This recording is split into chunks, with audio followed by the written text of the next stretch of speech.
तया खलु आत्मा प्रणमति। उस चेतन परिणाम के द्वारा खलु निश्चय से आत्मा परिणाम करता है।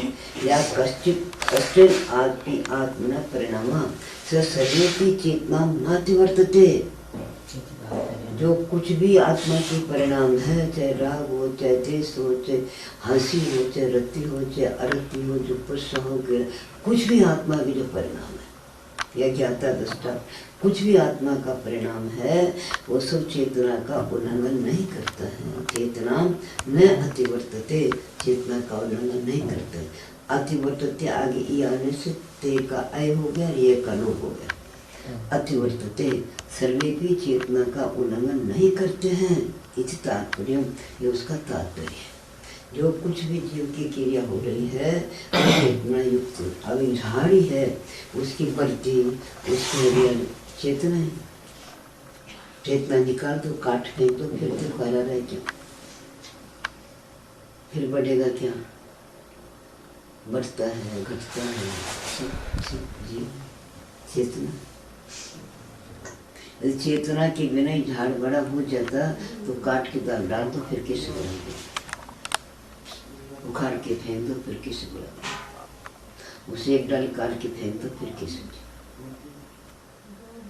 थोड़ी जमीन में चेतना रही है, फिर डालें निकल जाएगी। चेतना नहीं रही, जैसे अपने पूरी आंगली काट पर नक कहाँ से आएगी? चेतना रही, फिर आ जाए, फिर आ जाएगा, फिर आ जाएगा। काटो फिर आ जाए, काटो फिर आ जाए। बाल काटो आ जाएगा, मरने के बाद में पड़े रखो तो आ जाएगी। आदमी मर गया, फिर क्या बाल बढ़ जाएंगे क्या उसमें? जी उठ गई बढ़े। तो जो कुछ भी आत्मा के परिणाम है वो सभी चेतना का उल्लंघन नहीं करती। इसका तात्पर्य है कि वो चेतना से रहित नहीं होती क्रिया में। चेतना पुनः ज्ञान कर्म फल तेन तीर्था। चेतना कर्म चेतना, ज्ञान चेतना और कर्म फल चेतना के भेद से तीर्था में 3 प्रकार की है। तत्र ज्ञान परिणति ज्ञान चेतना, कर्म परिणति कर्म चेतना, कर्म फल परिणति कर्म फल चेतना। जो ज्ञान रूप परिणत कर रही है और कुछ नहीं, वो ज्ञान चेतना है। कर्म रूप परिणत कर रही है, वो कर्म चेतना है। कर्म फल रूप परिणति कर रही है, वो कर्म फल चेतना है। सिद्ध में ज्ञान चेतना है। अपने में 3 होते भी मुख्यतः एक इंद्रिय कर्म फल चेतना, कुछ क्रिया नहीं कर सकते। संज्ञ पंचेंद्रिय के कर्म चेतना, सम्यक दृष्टि ज्ञान चेतना, इस माना। अभी कौन सा ऐसा संकल्प है जिस रूप आत्मा परिणमित होती है? आत्मा चेतना रूप से परिणमित होता है और चेतना आत्मा परिणति तत्परिणामम कथित है। जिस परिणामों से आत्मा परिणाम करता है उस परिणामों को कहते हैं। परिणमति चेतनाया करण कृपया सत्य आत्मा। आत्मा कर्णभूत अपने चेतना के द्वारा ही परिणाम करता है और किसी के द्वारा नहीं करता है। आत्मा अपने कर्णभूत चेतना के द्वारा ही परिणाम करता है। या कोपी आत्मा शुद्ध अस्परिणामा, जो कुछ भी आत्मा की शुद्ध अशुद्ध परिणाम है से सर्वोपि चेतना न त्यजते, वो परिणाम सारे परिणाम चेतना को नहीं छोड़ते। चेतना के बिना परिणाम नहीं होते। तो किसी भी परिणाम के तो करो जीव के पर्याय, पर्याय काहे की किसी पर्याय है बात बुद्धकर के तो हो नहीं सकते। बुद्धकर में होना चाहिए।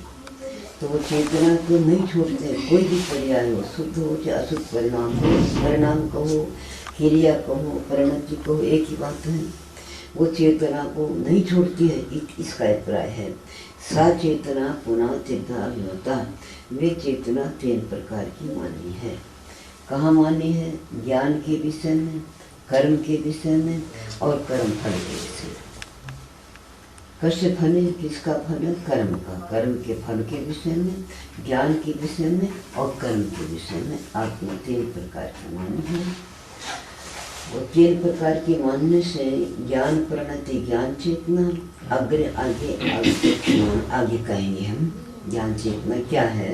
कर्म परिणति कर्म चेतना, कर्म फल परिणति कर्म फल चेतना है, उसका स्वरूप आगे की गाथाओं में कहेंगे। इसको अपना अपना जान लो कि ये मेरी ज्ञान चेतना, ये कर्म चेतना, ये कर्म फल चेतना। किसके मुख्यता से ज्ञान चेतना होती है, किसकी मुख्यता में कर्म चेतना होती है, किसकी मुख्यता में कर्म फल चेतना होती है। कुंद आचार्य तो ये कर्म ज्ञान चेतना सिद्धों की बनते केवलियों की शुद्ध ज्ञान की सिवा दूसरा किसी का अनुभव नहीं है। और कोई इंद्रिय से लेकर के सबके कर्म चेतने बने हैं। कर्म फल तो है ही, ज्ञान तो है ही, तो जो क्रिया करता है। और एक इंद्रिय के कर्म फल चेतना बेचारा और खड़ा है तो खड़ा है, चाहे जलाओ हो, चाहे पानी पूरा, चाहे धूप हो, वो अपने कर्मों के फल को ही भोग रहा है। सबके कर्म फल चेतना तो वो मुख्यता से वर्णन करें, इसका वर्णन आगे करेंगे।